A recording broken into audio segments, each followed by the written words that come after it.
Madam, তাড়াতাড়ি দরজাটা খোলেন। এই, আমার পুলিশ এসছে, আমি এখানে শুছি, তুমি দরজাটা খুলে দাও গা।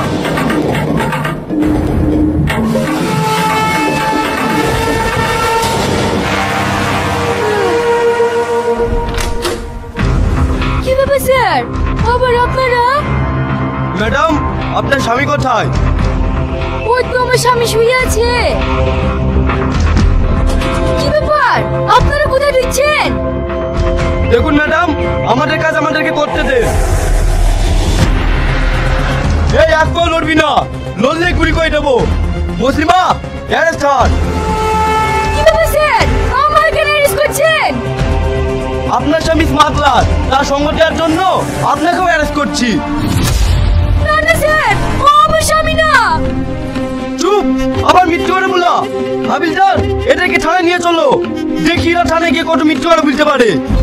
স্যার, আপনি আমাকে ছেড়ে দেন। এই এলাকায় তোমার আবার অনেক মান সম্মান আছে, তার বিনিময়ে যদি টাকা লাগে তা আমি দিতে রাজি আছি। ঠিক আছে, আপনি যখন এত করে বলছেন, আমরাও তো মানুষ, আমি আবার কারো দুঃখ কষ্ট সহ্য করতে পারিনি। আপনি 50,000 টাকা দেন, আপনাদের দুজনাকেই ছেড়ে দেবো। 50,000 টাকা? স্যার, কিছু কম দিলে হবে না? ঠিক আছে, থানায় চলেন, অনেক কমেই হয়ে যাবে। না না, আমি এক্ষুনি 50,000 টাকা দিচ্ছি, দয়া করে আপনি আমাকে থানায় নিয়ে যাবেন না। আজ তুই বইয়ের জন্য বেঁচে গেলি, সাবধানে চলাফেরা করবি। স্যার, এলেন টাকা। আপনার স্বামীকে ভালো করে বুঝাবেন, কারণ আমার মতো সৎ ইন্সপেক্টর না থাকলে আপনাদের স্বামী স্ত্রীকে সারা জীবন জেলে ঘাড়ে টানতে হতো। এই চল সব।